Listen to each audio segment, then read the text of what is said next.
karena panjang sehingga jadi pengikat. Ini tidak apa-apa. Ini tidak apa-apa. Jadi yang nggak boleh itu diubet-ubetkan itu. Diubet-ubet nih. Kalau diubet-ubetkan seperti wanita pakai centing tanpa diikat, itu yang nggak boleh. Tapi kalau sebagai pengikat kayak sabuk seperti itu, nggak apa-apa. Nggak apa-apa, diikat seperti itu. Kalau berkata siapa Malik, Imam Malik, wahada adapun ini penjelasan dari Sa'id bin Musayyab tentang masalah memakai centing sebagai penguat sarung, sebagai penguat baju ikhram yang dipakai biar tidak lepas. Iku ahabbuma, lebih disenanginya apa-apa, sami'tu yang telah mendengar aku, ilayya kepadaku. Fidzalika, di dalam demikian itu, cara di dalam memakai setagen atau centing. Imam Malik, Imam Muwatta mengatakan bahwa penjelasan hadis yang disampaikan oleh Sa'id bin Musayyab tentang masalah centing, ini yang paling aku senangi. Penjelasan yang aku dengar, ya ini yang paling saya senangi.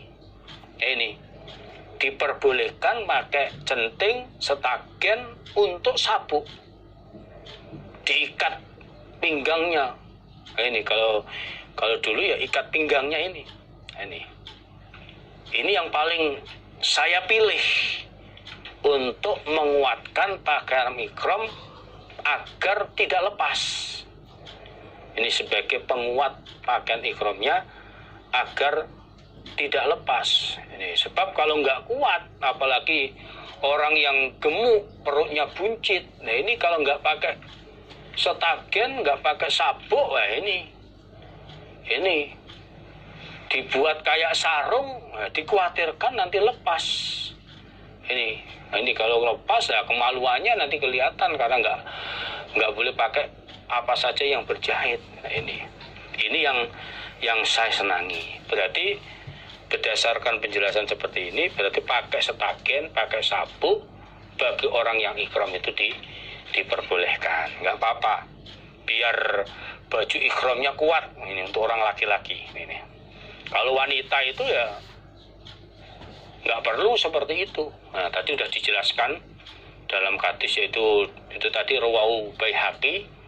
Albani menerangkan hadisnya sahih tadi yang diriwayatkan dari Aisyah bahwa perempuan ihram bebas pakai pakaian apa saja. Wanita yang ihram pakai pakaian apa saja bebas. Yang penting tadi tidak terkena minyak wangi. Nggak boleh juga berhias, bersolek. Nah, itu juga tadi menutup mukanya dengan kain atau menurunkan pakaiannya, kainnya ke mukanya. Itu tadi yang nggak boleh bagi perempuan yang ihram. Pakaiannya bebas kalau itu tadi hadis dalam hadis Baihaqi. Nah ini babuma, babnya apa-apa jaa yang datang apa mata kapan ahrama berikhram sopo an-nabi sallallahu alaihi wasallam. Bab ini menjelaskan kapan Nabi memulai niat untuk ikhramnya, saat ikhram haji maupun umrohnya. Ini mulai kapan niat melafadzkan ikhramnya itu. Hadasana bercerita pada kami Imam Tirmidzi sapa Qutaibah, hadasana Abdus Salam bin Harbin an Khusayf an Sa'id bin Jubair an Ibnu Abbas anna Nabiya, sesungguhnya Nabi sallallahu alaihi wasallam iku ahalla berikhram. Siapa Nabi? Artinya melafadzkan niat ikhram siapa Nabi fi dzuburi shalah, di dalam belakangnya sholat. Artinya setelah mengerjakan sholat 2 rakaat di mikot. Jadi Ibnu Abbas menjelaskan bahwa Nabi Shallallahu Alaihi Wasallam di dalam melafadzkan niat ikhram beliau dalam membaca talbiyah, niat ikhramnya itu setelah mengerjakan sholat 2 rakaat di miqat. Jadi sholat 2 rakaat di miqat. Ini kalau untuk laki-laki. Kalau untuk perempuan yang haid atau istikhadah yang tadi, ini tidak harus sholat. Ya, yang penting pakai baju ikhram langsung melafadzkan niat, khusus bagi perempuan yang nifas melahirkan maupun perempuan yang haid. Sedangkan wanita yang tidak haid, tidak nifas, termasuk orang laki-laki, dalam melafadzkan niat ikhramnya itu setelah sholat 2 rakaat di miqat. Ini. Dan menghadap ke kiblat. Menghadapnya, saat awal menghadapnya, niat ikhram itu menghadap kiblat. Ini. Kalau sebelumnya, waktu dalam hadis Kitabul Haji juga dijelaskan bahwa dalam melafadzkan niat itu menghadap ke kiblat. Nah ini. Wa hadatsani, dan bercerita siapa Yahya ni padaku, Yahya juga penyusun hadis ini, hadisnya Muwatta, an Malikin dari Imam Malik, Imam Muwatta, an Hisham bin Urwah an Abi. Anna Rasulullah, sesungguhnya utusan Allah sallallahu alaihi wasallam, iku kana ada siapa Rasul, ono iku yusoli, mengerjakan sholat siapa Rasul, di masjid Dzul Khulaifah, di masjid Dzul Khulaifah, sebagai mikot orang Madinah. Rakaat ini pada 2 rakaat, sholatnya 2 rakaat, sholat sunnah 2 rakaat di mikot. Nah ini. Faidah stawat, maka ketika telah tetap atau tegak bihi dengan Nabi, apa rohilatuhu, kendaranya Nabi, karena pada waktu itu Nabi hajinya adalah haji kiron, membawa kendaraan unta. Ini ketika Nabi sudah di atas kendaraan, duduk dengan tegak, ahalla, maka berikhram siapa Nabi, artinya melafadzkan atau menyuarakan niat ikhram siapa Nabi. Jadi dari Abih, yaitu Urwah, memberikan penjelasan bahwa Nabi Shallallahu Alaihi Wasallam beliau mengerjakan sholat 2 rakaat di masjid Dzul Khulaifah atau Bir Ali, sholat di mikot 2 rakaat. Tentunya ini sebelumnya ya mandi junub dan sudah berpakaian ikhram.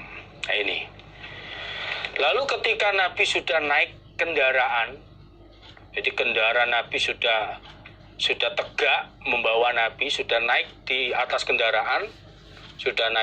kendaraan, maka barulah Nabi menyuarakan, melafadzkan niat ikhramnya, melafadzkan niatnya dengan bacaan talbiyah. Ini dengan bacaan talbiyah. Tadi sudah saya terangkan, menghadap ke kiblat. Nanti di bawah ini dalam hadis 30 yang di bawah, nah nih, menghadap kiblat. Sekali lagi, untuk perempuan yang haid atau nifas, ini sholat 2 rakaatnya tidak usah ini, karena tidak boleh ini masuk masjid, tidak boleh, sholatnya tidak boleh. Jadi pokok setelah pakai baju ikhram, menghadap kiblat, melafadzkan, menyuarakan niat ikhramnya. Babu sholati, babnya sholat fi thawbin wahidin, di dalam satu pakaian, wa sifati lubsihi, dan sifat atau cara memakainya satu pakaian itu bagaimana. Misalnya sarung, nah ini satu pakaian. Babnya mengerjakan sholat dengan satu pakaian. Bagaimana hukumnya mengerjakan sholat di dalam satu pakaian? dan bagaimana pula cara memakainya satu pakaian tersebut. Hadasana bercerita kepada kami Imam Muslim sapa Abu Bakar bin Abi Saibah wa Amr an-Nakid wa Zuhair ibnu Harbin jami'an semuanya ani Ibnu Yainah dari Ibnu Yainah. Kalau berkata siapa Zuhair? Hadasana Sufyan an Abi Zinad anil Arad. Hadasana Sufyan bin Uyainah an Abi Zinad anil Arad an Abu Hurairah anna Rasulullah sesungguhnya utusan Allah sallallahu alaihi wasallam iku kala bersabda siapa Rasul. La yusolli tidak boleh mengerjakan sholat sopo ahadukum salah satu kalian fisau bil wahid di dalam satu pakaian, semisal sarung misalnya, nggak boleh. Laisa yang tidak ada ala atikaihi atas kedua pundaknya rojul, pundaknya ahad, mindu dari pakaian tersebut, opo sayun sesuatu. Dari Abu Hurairah menjelaskan bahwa Rasulullah Shallallahu Alaihi Wasallam beliau bersabda bahwa salah satu kalian tidak boleh mengerjakan sholat dalam satu pakaian yang mana dua bahunya, dua pundaknya itu tidak ada sesuatu yang menutupinya. Tidak ada sesuatu yang menutupinya. Nah ini tidak boleh. Pakai sarung saja, terus atasannya, bahunya ketika sholat kelihatan, ini tidak boleh. Nah ini, kalau memang sarung saja ya, kalau sekiranya sarungnya lebar ya ini seperti prakteknya sahabat Jabir ya, kedua bahunya ini harus ditutup, disilangkan. Sampai dulu itu ditambah pengikat di lehernya itu untuk menutupi kedua bahunya. Nah, apa hubungannya dengan hadis ini tentang orang yang ikhram? Hubungannya orang yang sedang ikhram memakai baju terusan ini dengan dua kain atas dan bawah, khusus ketika sholat ini bahunya, kedua pundaknya ini harus ditata supaya ditutup ketika waktu sholat. Misalnya sholat 2 rakaat di waktu mikot, atau nanti sholat 2 rakaat di belakang makom Ibrahim, ini waktu sholat ya bahunya, kedua bahunya harus ditutup. Jadi baju ikhram yang bagian atas ini langsung dirubah posisinya untuk menutup, kayak selimut ditutupkan ini untuk menutup kedua bahunya. Hubungannya di situ.